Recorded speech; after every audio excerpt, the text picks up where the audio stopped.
All right, folks, on to our next session. This one is going to be a lot more technical, and I am going to shock and surprise Michael because Oh I am no. going to be mostly asking for his advice on this technical topic. And I say he's going to be shocked because I didn't give him any heads up about this, so he's going to Yeah. hate me for this. It's going to show how much of a fraud I am with everything I've done.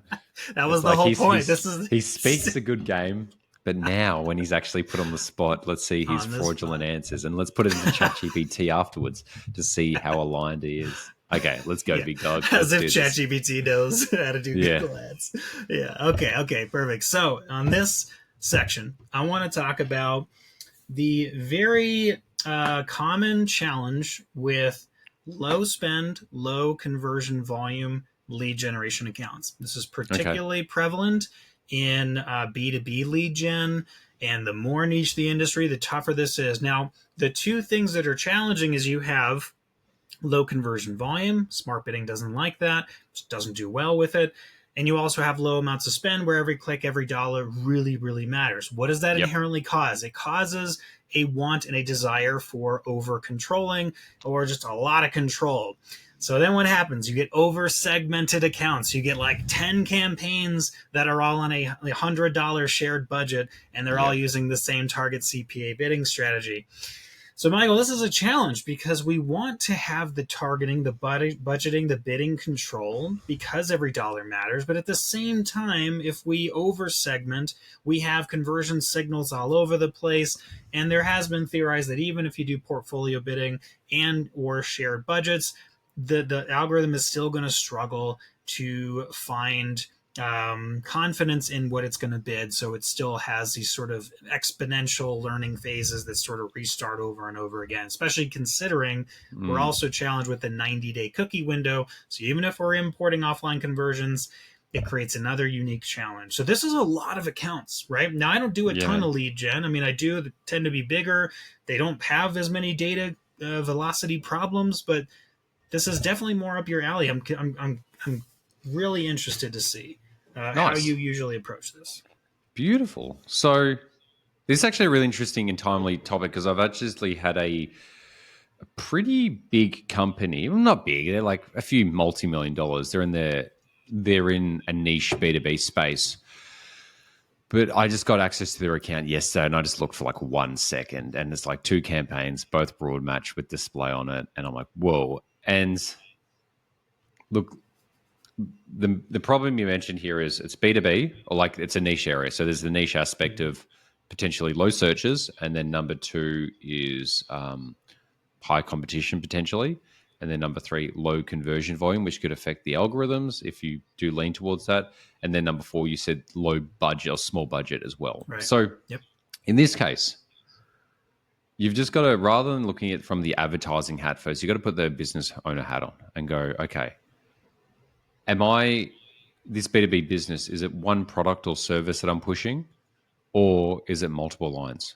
And you just got to really like see that. And it's about push, not offering, but like you may have them internally, but are you actually pushing them?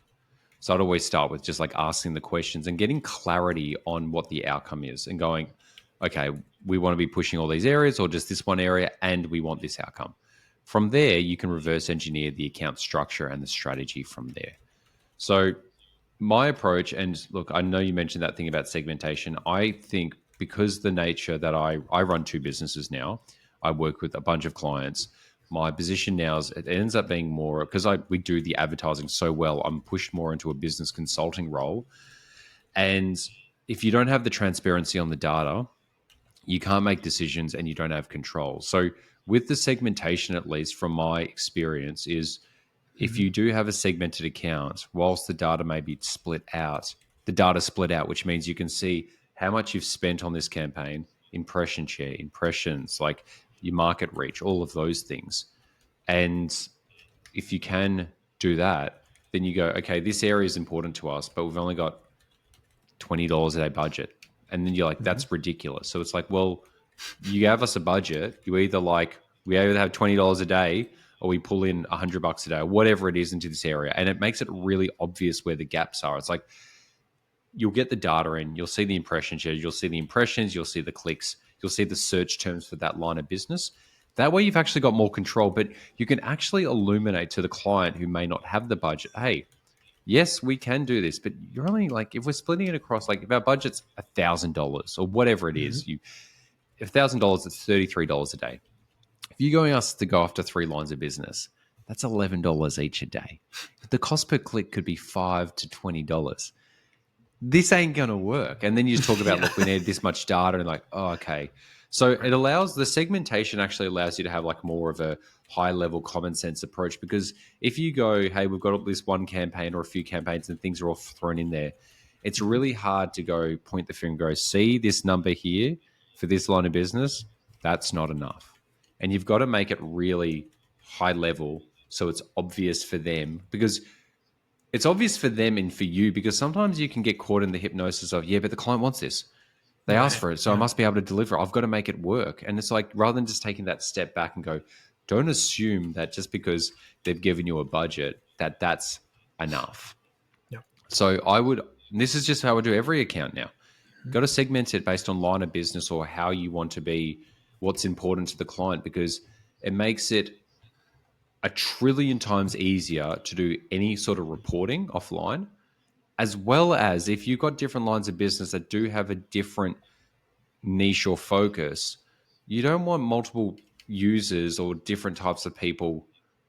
Like you want to have you just want clarity in like line items. You just want to keep it as logical as I find as possible. Now, this is lead generation. E-commerce is different because of the nature of the shopping. You don't control the search. But lead generation, it's so important to do that because you have control and you've got transparency. And when you've got the transparency and you have control, you can actually start to create that upward loop. So that's how I'd just start that. In terms of keywords, I'll let you jump in, then we'll keep going. Let me jump in real quick because I know you'll go off on a tangent because you know this stuff so well. So I just want to make sure I jump in on something that's so key. I cannot stress this enough. With an account like this, you were talking about line items and potentially segmenting that way if you have the budget, et cetera, to support that, and if it's necessary for stakeholders to see things segmented that way for reporting. Man, is it important to prioritize what you advertise. I know that you want to advertise every line item, but man, is it key to focus on what is working. Now, I know that you want to expand.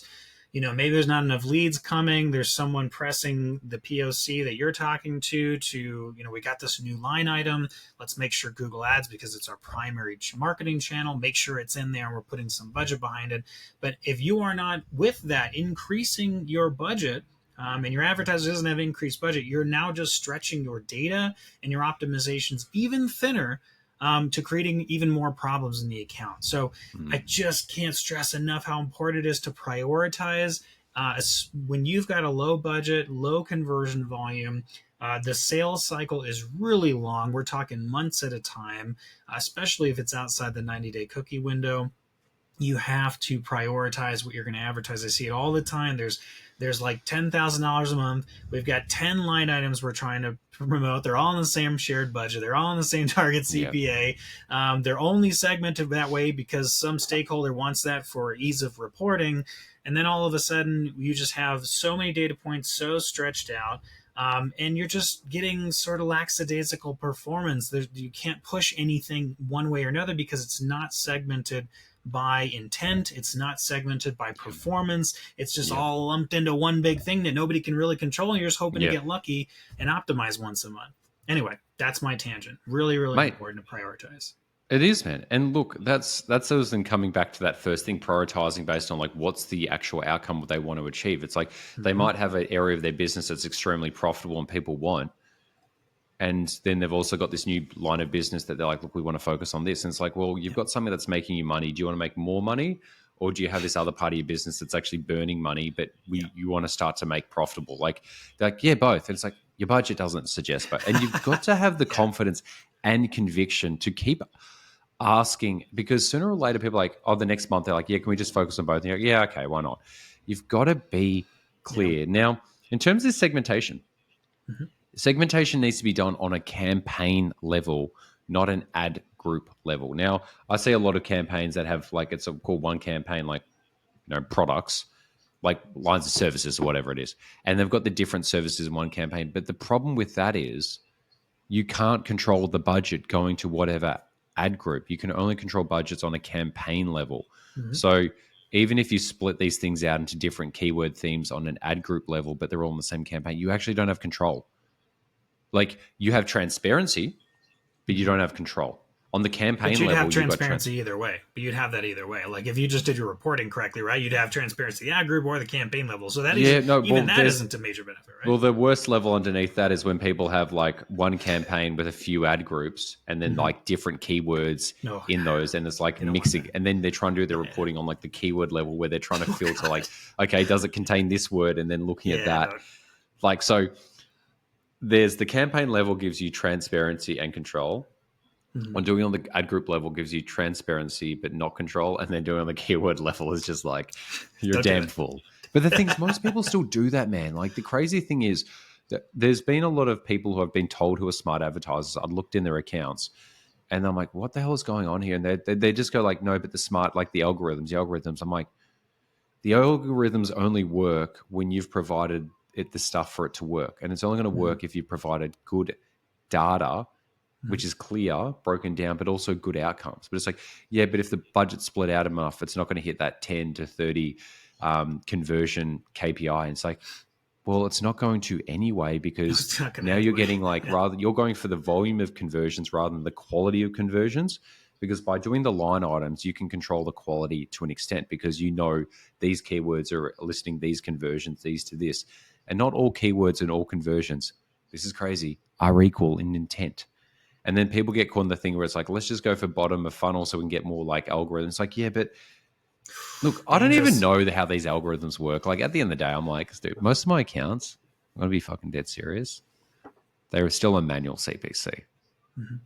There's a few, probably about 40% are on other ones, but a lot of them are still on manual CPC on an ad group level, because I have a brain and I can go and look, these are not like big accounts. So it's like, it's usually when there's a budget restriction, the client doesn't have the ability. So I need to like arbitrage the cost per click down rather than just letting it kind of fluctuate. There's a lot of accounts I use it, but I still think that you always start off with maximum control, segment things on a campaign level and start off with manual cost per click. That way you can see the search terms and the results per level. You can add in negative keywords without paying like $50 for a search term that was extremely irrelevant. And then you're just really cleaning it up from the start. So then as you get more conversion, like the quality of the traffic gets better, naturally your conversions will increase, which then you can start to port over to a automated bidding model for that campaign, not for the account, just for that campaign that's hit the point where you're confident search terms are good, the data's good, and you just want to maximize it from there. Well, you know what I think happens a lot, Michael, is that the agencies that tend to take on these low spend, low volume lead gen accounts, they have like 30 or 40 of those accounts per rep, and they don't have time to manually do bidding. They just are like, just slap a target, cost per acquisition or maximize conversions bidding strategy and move on, because they don't pay us enough. I think that's a big part of what you see in the wild, is that a lot of these accounts, they're undermanaged because they don't feel like they're getting paid enough to do what's necessary. And the reps might know that that's what's going on, but they just don't have the time. Yeah. They are literally told by their manager, you have 30 minutes a week to check on this account, look for emergencies, look for major things you got to fix, put some stuff in the change history, and move on to the accounts that are spending the most with us, because that's what's going to keep this agency alive. That's what's being told to them. I know this because I speak to a lot of agencies, and this is a reality. So I agree that a lot of times manual is going to give you more control. You may or may not miss out on some sort of automated signals and those, and you can obviously also misbid because you're setting too many different segment level bid adjustments. But I agree on a lot of what you said there, and I do think that's one of the major issues that goes unnoticed, is that it's those agencies out there that are just, it's a volume game. They're a sales agency at heart, and they're offering this as a service. But you don't look, if you get to a certain point, some of these smaller accounts, you don't need more than 30 minutes a month. That's the thing with this is the thing, mate. Let me just readjust because I'm going to go crazy right now. These accounts, when you structure them properly, when you've got good offline reporting, so then you can literally click on a report This is what I've been talking about in my reports for ages. So rather than spending 45 minutes a week trying to get the data, it's all in a report. The report's easy to do because the structure of the account's good. When you go into the account, you go, okay, this line of business spent this much in the last week or 14 days or 30 days and got these results. It's this. Okay. Within 5 seconds, you've looked at a report, and it's easy to do because of the structure. You go into the account, you can see the data based on the structure. You do a search term cleanup or review search terms per campaign, because you'll just know. Get a text note out, negative, negative, negative. Cool. Put them in. It shouldn't take that long. This is the thing. It's like, if you do the front end properly, the back end becomes simple and fast. So spend that time structuring it properly and stop getting so caught up in like, yeah, but the algorithm and like this. Structure it properly. The reporting will be faster and easier. So you won't actually be spending any time doing like data analysis, like stupid data analysis. You go into the account, you just look at it. Cool. Change the bids here, increase the budget there, search term cleanups, put a few notes in. And that's actually it. So the stuff that you were mentioning about like they've only got 30 minutes a week or a month, that's probably all you need when you've actually done a proper structure for a small account. So it's actually ironic that by doing this stuff properly, it actually requires less time and you'll get the outcome. And when you're on the call with the client, you can go, look, this area of business is going well, but the budget's limited. And rather than going, why aren't you getting good results? You can just go, look, we're actually getting good traffic, but it's limited by budget. You're limiting this account because of the budget. And then you have the discussion around budget rather than why you aren't getting good enough results. Like it's one of those things that it's actually like that your time restriction, you'll get more time back from doing this, not less time. Yep. Well, it creates a new conversation. Obviously, it's very important to set up the account in a way and structure the account in a way that it's going to be successful, but you're not always going to hit right away. You know, it's sometimes you're going to have to iterate over time. That's going to take some data analysis to figure that out. And you also, with these smaller accounts, you know this, these business owners tend to be not busy enough and over micromanaging their small amounts of data, and they don't have data analysis skill set. So they're freaking out over click-through rate, fluctuations that are over 10% and emailing you about that. So I think it is a very careful balance, but your points are totally valid. You definitely want to be structuring the account as best you can in a way that's going to set you up for success long-term. And it tends to be that those agencies have to manage the relationships and spend a lot more time on the relationships and avoiding nightmare clients than the micro optimizations. You do all this stuff properly on the front end, but then it's like, well, how do you do this stuff properly? It's like, this is just, I'm telling you the secret right now. Structure the accounts properly. There has been so many times where I've got an account, a Google Ads account. I'm like, damn, everything looks good. And I'm like, okay, how about I just restructure this area? For some reason, restructuring it will fix it. I remember chatting to a manager of mine about 2 jobs ago when I was at King Kong, and he's like, man, sometimes you just rebuild an account and it just works. It's like, sometimes even just like, you never know if you're really good at what you do, you never know how like you're just doing the same thing as someone else actually is better, because there's probably just a nuance to it. And look, I always think about reporting first, because if you don't know the data, you can't do the insights. And it's like, okay, but the data's not always going to be there, because Google does hide some of the data now. So it's like, how do you make the data as easily to access and clear as possible? And then you go, how do I make it easier for reporting? Because when it's easier for reporting, it's easier for management. It's easier for communication. And I'm not spending all this time clicking around just trying to get some really basic numbers. Like, how much did we spend on this line of business or these keywords? Then you get that time back. So you're spending less time on rubbish stuff that usually burns your energy. You're actually more in that creative flow, because that dumb work's being kind of automatically done. So you can actually just be creative and solutions focused rather than spending your time and energy just trying to get data, which in this day and age now, like, data should be easier to get, but it's actually harder to get. Especially Google's telling you to bulk everything together, use broad match keywords. So broad match could have any search terms, telling you to do one campaign, one thing. So then the data's there. So in a day and age where data science allows you to go further than it has in history, these channels are actually making the data less available. So you've got to figure out a way to structure it so at least you have more data available. So for example, Cory, if you've got one campaign and it gets 1,000 clicks, you're only seeing 50% of those search terms. So you don't know if it's for this line of business, this, versus if you've got 5 lines of business, at least this one, you know that those search terms were relevant to that. So like even when the data's not there, as in like that transparency is there, the number will still be there. So you at least know the approximate market share or impressions that were available for that type of line of business when your keywords are structured properly, being it like good, exact, or phrase match terms, not broad. So Yep. it's very deep. Like there's so many angles to it, but like this, that's why I keep saying, if you structure it properly, all these problems that you have will just disappear.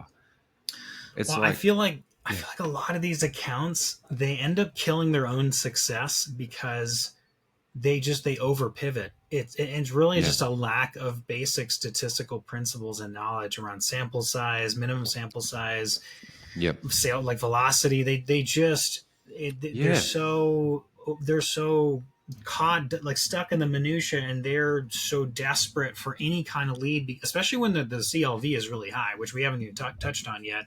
And CLV tends to matter a lot to these businesses. If that's not being considered, it matters to your business. That's a huge part of this. That's a whole nother conversation. But I personally feel like so often that I see they shoot themselves in the foot. It's like they just can't let something ride for long enough to see if it even yeah, works. They're just like, no, we need to change it again. Like, no, I'm hearing the owner saying we got to do this, and it's just like, get out of your own head. You're getting in your man. own way. Let the data tell us what to do. Be data driven. I know that it sucks to like sit on something that doesn't seem to be working right away, but if we're talking about 30 clicks, 100 clicks, it's a lot of randomness, like whether or Yeah, not it man. was relevant or not. We're looking at 1,000 search terms that have disparities in intent, but that's not going to tell you everything. You're just Yeah, guessing, and then they're hoping to get lucky, but they don't realize that.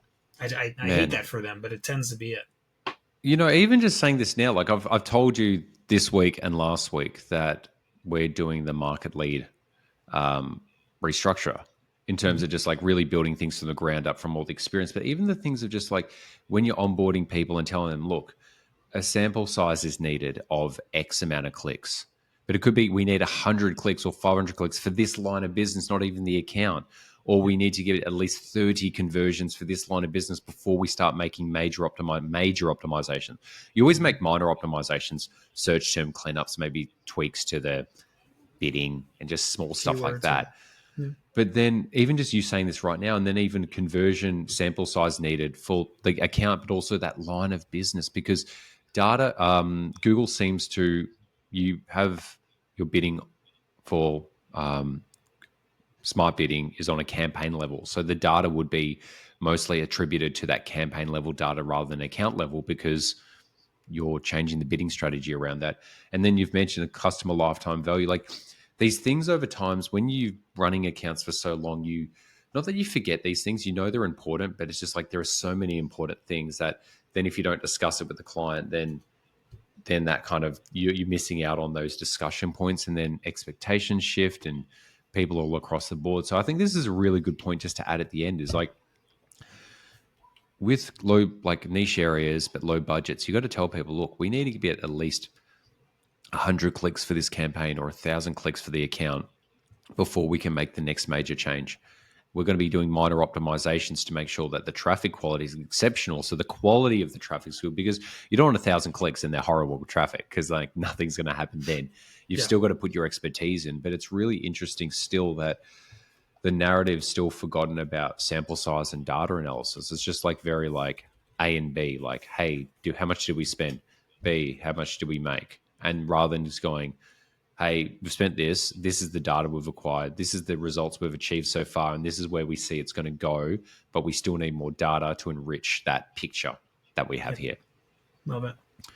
All right, I want to wrap up Excellent. because we got what 2 minutes. I Yeah. wrote these down. I put these as these aren't going to be the all inclusive keys to low spend, low conversion Yep. volume accounts, but I'm just going to say these are some of the things that I noted down that we both talked about throughout the call. So just so that you have that, whoever's watching or listening, or if this is a YouTube short that you're watching, here we go. I'm going to give you the top 7 keys to a low conversion Wow. and or low spend lead generation based Google Ads account.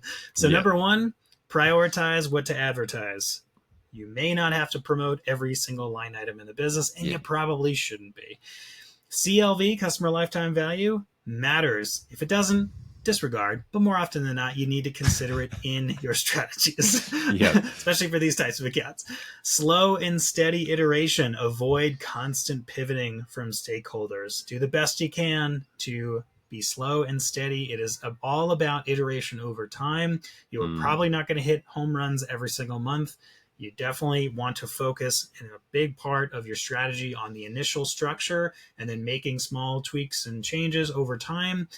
The third one, what are those bigger changes you're going to make over time? Probably search keyword targeting, search terms, and negative keywords. Those are probably going to be 80% of what you're going to be optimizing and monitoring for intent. You may restructure from time to time, launch new campaigns, do some top of funnel stuff, etc. But that is probably 80-20 going to be most of it. Next thing is going to be tracking and directionality. Those are so key. Tracking. If the conversion tracking is not set up correctly and you're not tracking micro This is for every account ever, not just this. Major. You've got to do this correctly. You can't just like focus on, did we get the end close deal? That's probably going to be like maybe 5 a month if you can even swing that, depending on how niche we're talking about. So make sure you're doing all the micro tracking, the enhanced conversions in there if that's relevant for you. You've got everything going and it's all firing on all cylinders. That's so important. And directionality, not just static values, not just, how is it last month versus last year? You got to get out of that narrow way of thinking when you have low data volumes. What is the directionality? What are the trends of the data? Are we moving in the right direction? Yes or no? Optimize accordingly. Consolidate unless absolutely necessary. You do not want to be creating this over-optimized, over-granular account that spend and those data volumes cannot support, even if that's manual bidding. If that's going to create a bunch of management overhead for you or the agency, it's probably going to lead to poorer performance. Last thing is just going to be performance and intent. More often than not, I see what works the best because everyone's always looking for the ultimate hack. I'm not going to say that this is it, but I would say this is as close as I'm going to say to being the ultimate strategy, is making sure that you are structuring by line item and or performance and or intent of search terms. If, and this is so important, if those search terms clearly, and you have good, solid data science or data analysis skills, show that there is a difference in performance, both short-term and long-term, consider segmenting by those 3 areas. Those are the most common keys to structural success with an account like that.